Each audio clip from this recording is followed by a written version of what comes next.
Welcome to the Everyday Leader podcast, where conversations inspire action, growth, and impact. Hosted by two passionate leaders, Shannon and Conrad, this podcast is for those who strive to lead with purpose and integrity in their life. Whether you're navigating big decisions, seeking balance, or dreaming of creating change, we're here to help explore the tools, stories, and insights that help everyday leaders thrive. Join us each episode as we dive into the art of leadership at work, at home, and in the world. Because leadership isn't a title, it's a way of being. Welcome back to Everyday Leader, the podcast. Yes, this is Conrad and Shannon back with you. And we have a little bit of a different format today. I'm going to interview Conrad about his leadership journey so that you can get to know him a little bit better. And so I can get to know him a little bit better because these are questions that I've actually never asked him before. Yes, and Shannon asked how much prep I've had. And not a lot. And I'm present and excited to chat. Yeah. I think this is a good offering at this time because I know we have a lot of people in our world who are interviewing, looking for jobs, trying to figure out ways to tell their own story. And so this might be a good tool, a good model for them. Yeah, it is. I think it's important, as I did think about this, is thinking about my origin story and what that means and how far back to look and all the different experiences I've had through the lens of leadership. So yeah, it's like, what's my origin? What were the points that really influence my beliefs, how I see the world, what I think about leadership? Yeah. All right. So earlier today, I sent a voice memo. This is how Conrad and I usually plan these podcasts with the questions that I was going to ask him today. So the first question is, what are the 3 events, decisions, moments that you believe have really got you to where you are today? And for each one of those moments or decisions, pivots, what was the leadership learning that came from that? Number 1 is when I was in high school at a high school called Union Pines in North Carolina. And at that phase in life, as you complete high school, there's opportunity to choose what's the next phase in life. And most of my other peers were choosing to go into a career or to go to college. And I made the choice to go into the Air Force. And that point to make that decision, and when I told my family about it, and it was a pivotal point because it was something different, something that I didn't know that I was choosing at the time. I mean, I knew I was literally choosing it, but I didn't know exactly why I was choosing it. So that was one important moment in pivot. And the leadership lesson that I've come to know from that is that to honor what is important for me, not just what others around me are doing. How did you know that what was it like to do that at such a young age?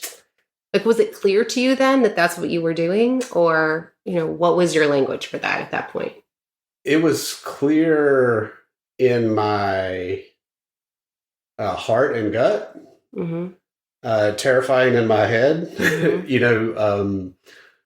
like, what did I really choose? But I knew that it was one of those things that I wanted to do something different than others. And there was, so it was like a lot of, it was like being on a journey on a river in the sense of like, once the choice was made, it started to flow pretty quickly. Yeah. Yeah. All right. Okay. So what was the question again? Okay, so another pivotal moment in time related to leadership. One, these are not in any chronological order that I've just realized. The other one is when I decided to get a coach, which was really not a decision that I knew I needed to make. It was because of a friend of mine, and I was having a conversation with him about all the things that were happening to me in the world and my world and relationships, and he said you needed a coach, and it was a really pivotal point in my leadership and in my journey, because I finally had someone who was holding my agenda versus holding everybody else's agenda, such as like family or friends. Mm-hmm. So there's a couple of lessons in that. The other lesson is that build good relationships and partnerships with people you trust, and listen to their wisdom when it's coming from a place of service and helping. Yeah, how am I doing on these questions? Are these? You're doing great. There's no wrong way to answer that. Yeah, and I'm just popping with the first things that come, because there's probably you said 3, but there's probably like 27. Right. Yeah. Right. Well, yeah, that says something about how old we are, really. We've lived long lives.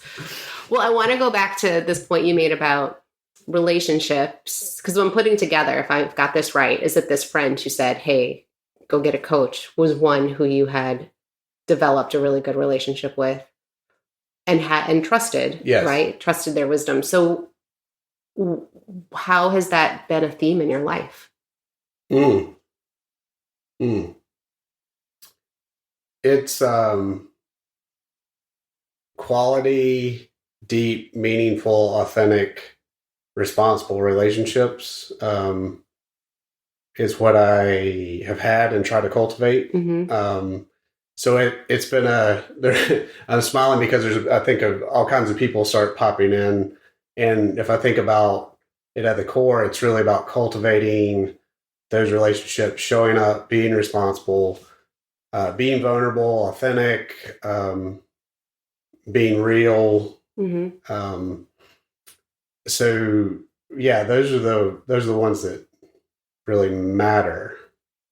And then being able to trust in their wisdom. The reason that I trusted this friend so much is because they shared their experience and how it impacted their life in this context or this circumstance coaching. Yeah. So they had a case study of their own experience. So there was some mentorship and experience share around that really helped. Because I was skeptical. Yeah. What was it then in terms of the coaching you received? Sounds like both, right? Yeah. You were forming relationships that really mattered, where you were able to have these types of conversations with people. And then this one particular conversation where this wisdom was offered up to you and you took it. Yes. And the coaching itself, Christy rocked my world in the sense of ask these really fundamental questions like, what do you want? What's your dream for yourself? What's your vision? Questions that I know at heart now because of the work I get to do. And at the time it was like, wow, I get to create my world. I get to be responsible for my world. I get to not outsource it. Mm-hmm. So that was the leadership lesson here is that finding my own internal compass, resources, orientation through this empowered relationship. Yeah. Yeah. It's kind of cool. I see a little bit of an arc here where, especially, at the in terms of also just how human development, right? So when you were younger and making that decision at the end of high school to go into the Air Force, not necessarily having the words, the language, or even like a clear idea or relational support or any of that, but just really being able to trust your gut and know, I don't know why this is right, but it's right. And this is what I'm going to do. And then surrounding yourself with relationships that kind of resourced you more and more as you got older. And then being able to define all of that for yourself and articulate your own leadership, your own leadership style, your own, your values, your principles, your vision, everything that's really important to you. And then that leading to the gifts that you now offer others as a coach and a facilitator. Yeah, it's definitely cool. Thank you for naming the arc of it, because it's trusting it initially at the beginning, even though not knowing. Phase 2, starting to get some language and knowing and awareness. Phase 3, starting to deploy it, execute it, offer it for others, right? So that's the gift of what I get to do today. Cool. That's a really cool arc. What else do you think we need to know about you?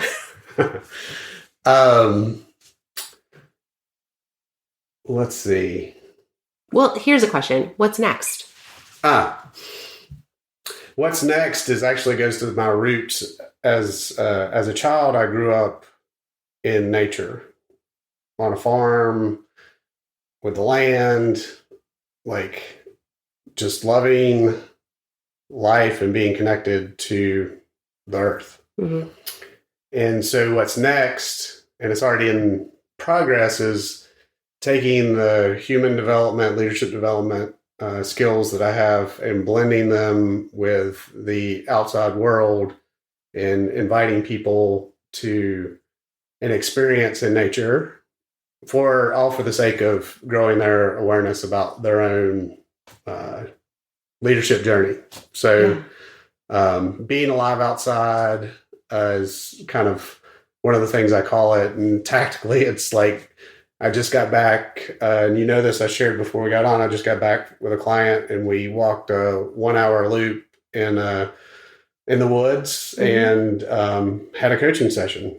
And all kinds of things are possible and open up when you're in motion. And I believe this, when you're in motion and when you're in nature, you're using more of your knowledge centers, more of your resources in your body, and it's awesome. Yeah. Cool. All right. Thanks for sharing that. Of course. That's great. Is this the end, or is there more? Is there more? What more would you like to share? I mean, I'm actually really sitting with what you just said you're up to next, because you've been doing it. Yeah. And I think really being able to name and articulate that you're taking a stand for that in the way that you work with people, and that you have a knowing that is what people need when it comes to their own personal transformation and leadership transformation, that we, it's really powerful. Yes, it's powerful, and I'm claiming it. Is what That's what I'm saying. Yeah, you're claiming it, and because I've been on the fringes of it, and I love all the modalities of being in relationship. Mm-hmm. And this one is what is needed in our world for the sake of slowing down, being present, connecting to the earth, so that we can have greater clarity about what we're up to, what our clients are up to, what we're up to. It's just it's a real grounding. It's a real opening. It's a both and, grounding and opening up. Yeah. Yeah. Okay. I'm imagining now someone listening who is, maybe sitting in their office and is a leader and is wondering what they can do right now to integrate this like nature into their leadership. What would you offer them?